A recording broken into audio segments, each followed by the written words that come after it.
Welcome, WrestleRanters, to WrestleRant edition number 27. Here today. Today is January 7th, I believe, 2012. Here today to review this week's World of Wrestling, everything that we had on this week's Raw, SmackDown, and Impact. One hell of a week, that can be said.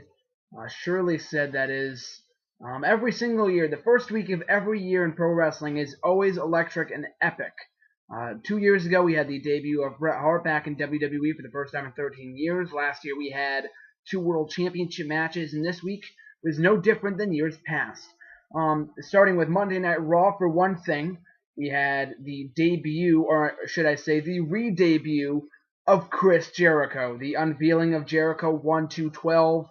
It was indeed him. Break down the walls, hit the arena, and then came down, cheering and smiling and pandering to the fans, only to grab a microphone and not say a word. Now, when this first occurred, I was disappointed.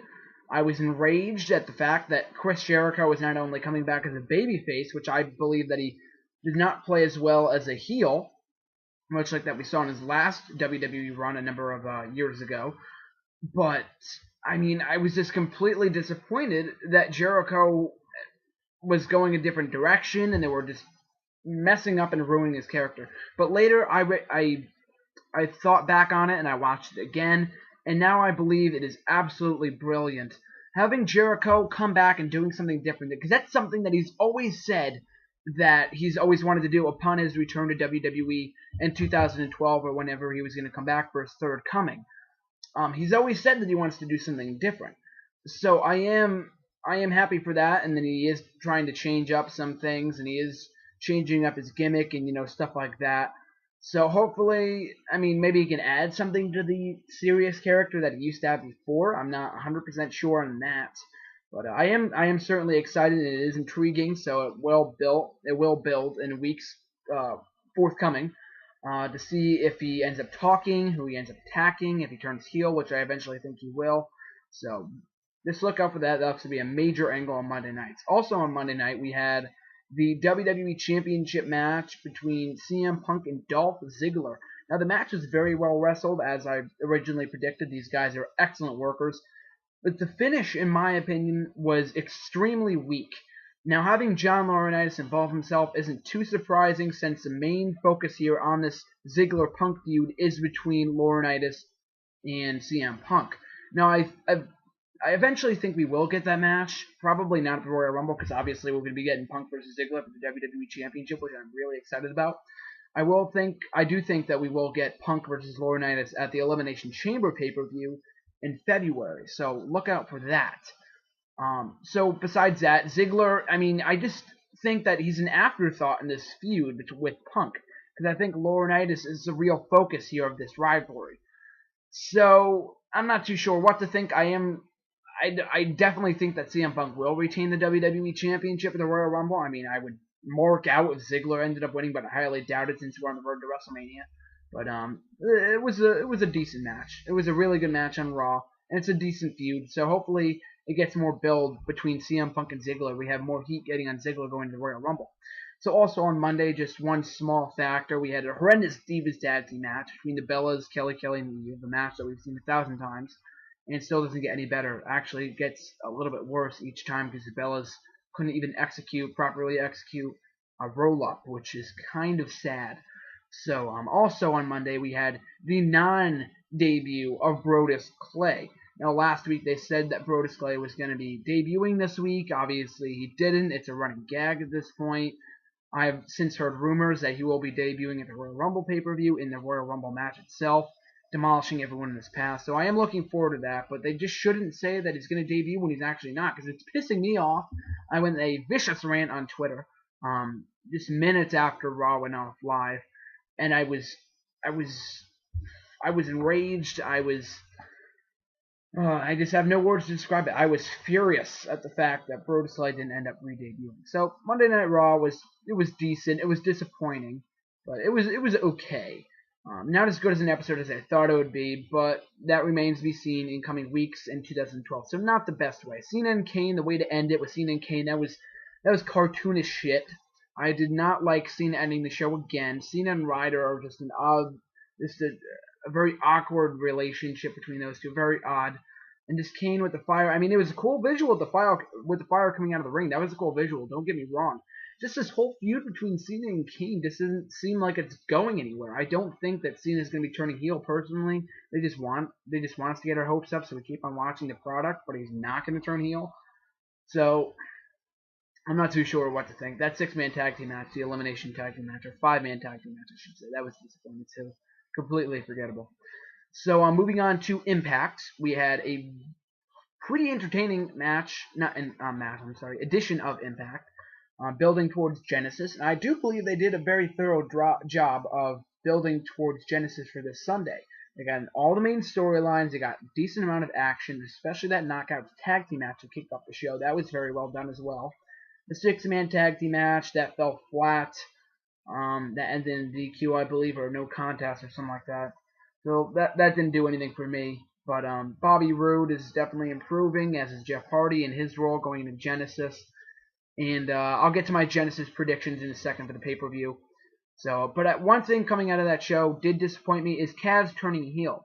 Now, if you remember, Fortune originally consisted of AJ Styles, Robert Roode, Bobby Roode, I should say, James Storm, Daniels, and Kazarian. Since then, since they formed, Daniels turned heel first this past fall, then Bobby Roode in October, and now Kaz apparently. So Kaz, I mean, it is an intriguing storyline. It is an intriguing new angle that they have going with Kaz and Styles, but I don't know. I just don't want to see it. I love Kaz as a face. I love the tag team of AJ Styles and Kaz. I want them for tag team champions, but I don't know. I just don't want to see Kaz turn heel. He just doesn't make a good heel, in my opinion. He plays the role much better as a face. Kaz versus Styles is definitely a good feud, but I just don't really want to see it, especially with Daniels involved, because I thought Daniels was done with AJ Styles. So we'll see about that in coming weeks. So moving on to SmackDown, probably the highlight of the week, SmackDown. I just watched it last night, so I didn't tweet live for it. I watched it around midnight last night. I watched a lot of parts cut out of it, like the Divas match and the DiBiase Hunico and Slater and Hornswoggle. I went back and watched all that stuff, but it was all meaningless, so I didn't really feel the need to later on after I already watched it. But this is a very entertaining edition of SmackDown. We had the Intercontinental Championship match kick off the show. Great match. I've since heard complaints from a few websites that Booker T has ring rust, and I can't disagree with you there. But he did have a good showing against Cody Rhodes. Cody Rhodes definitely held up for his own there. So I am excited for Cody Rhodes going forward as IC champion, since he has been holding the belt since August, I believe. So he looks to have a good feud as IC champion, or good run as IC champion, I should say. What else? We have the birth of a Slater-Gabriel feud that we've had foreshadowing for the past couple of weeks. I'm excited for that. I'm trying to think of anything else in the middle that happened before I get to the main event. We had the Airboom tag team match, Airboom versus Primo and Epico. That was a fun match. But I believe that's it. So, but then in the main event, we had D-Bry versus Big Show for the World Heavyweight Championship with Mark Henry on commentary. That was an excellent match. Awesome storytelling there with David versus Goliath, as I've said in weeks past. So I am certainly liking this feud, but I don't know what to think of Daniel Bryan turning heel, though, because he's worked his ass off the past 2 years to get the fans behind him. Now that just all goes to waste now that he's turning heel, apparently, with that chicken shit heel finish.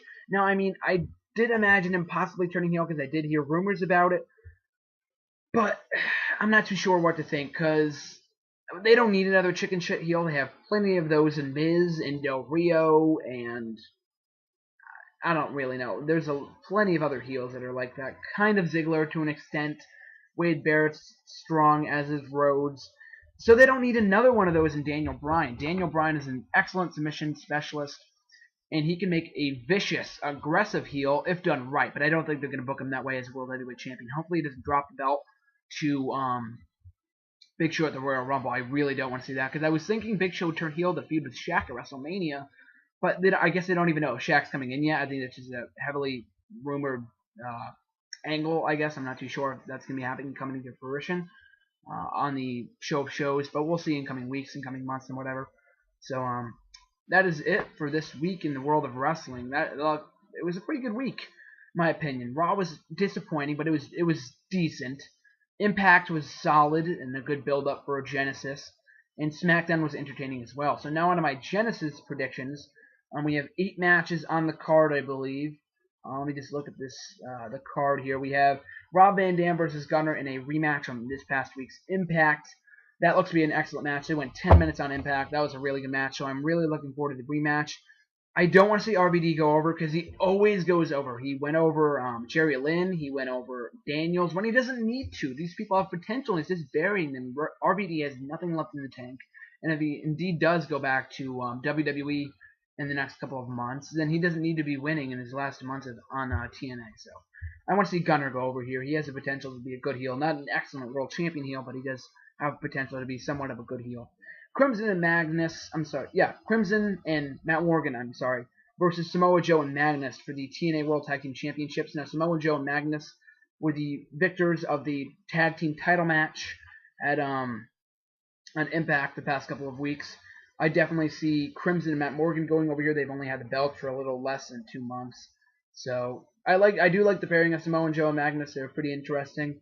So hopefully we just see Crimson and Matt Morgan go over here because they're still fresh and they have a lot of potential challengers on the way. Austin Aries versus Kid Cash, Jesse Sorensen, and Zima Ion for the X Division Championship in a 4 corners match.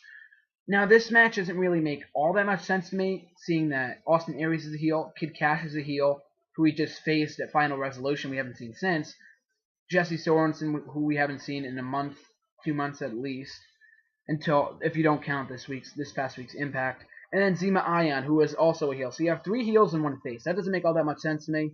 I really want to see Austin Aries retain, because if Jesse Sorensen wins, we've already seen that feud. If Kid Cash wins, we've already seen that feud. And Zima Ion wins, I don't want to see Zima Ion versus Austin Aries. Austin Aries is making the perfect X Division champion over the past 3 months. And I would like to see him retain the belt the next couple of months and really give that championship some prestige. Abyss versus Bully Ray in a Monsters Ball match. And if Abyss wins, he rejoins Immortal. I definitely see Abyss going over here. For my previous predictions, I see Austin Aries retaining. So, but now for this match, Abyss versus Bully Ray. This looks to be a good match, hardcore match. Bully Ray's specialty, as is Abyss. So hopefully Abyss goes over there. I don't see much for Abyss as for the future unless he takes off his mask. But we'll see in coming weeks if he, progresses his character differently than he has in the past. Gail Kim versus Mickie James for the TNA Knockouts Championship. I want to say Mickie James, as she has been losing, and I will predict her to win the championship. I don't want to see Gail give up the title this early in her run, but I'm going to go with Mickie James regaining the championship, I should say, after being demolished over the last couple of weeks. D'Angelo Dinero versus Devon. I want to go with D'Angelo Dinero capturing the win here. I don't care about this feud, neither does anyone else. It's a shitty feud. I used to love Dinero, now I just despise him, given his current character and how much he face turns and heel turns and whatever. So, I don't really care. Flip a coin, you got the winner. I'll just go with Dinero, I guess, because he has the kids in his corner. So, Kurt Angle versus James Storm. I'm going to go with Kurt Angle, because James Storm has got the better of him over the last couple of months. Kurt Angle has had 0 momentum whatsoever. So I'm going to say Kurt Angle goes over here. 3rd time's the charm for Kurt Angle, and hopefully continues this feud. So we see some kind of stipulation match at against all odds, or something like that down the line. And for the main event, Bobby Roode versus Jeff Hardy for the World Heavyweight Championship. I don't want to see Jeff Hardy win the belt here yet. I would like to see him win the belt down the line. So hopefully Bobby Roode retains, and I do predict him to retain the title in some shitty chicken shit heel fashion. So that's it for my Genesis pay-per-views, as is my entire edition of WrestleRant. Thank you for watching. I highly appreciate it. Make sure to like, subscribe, and all that good stuff. Leave a comment, and check out my Bleacher Report stuff, my website, nextwrestling.weebly.com. Follow me on Twitter, save_us at twitter.com. save_us_GSM at twitter.com. So check all that stuff out, and this is GSM signing out. Till then, guys.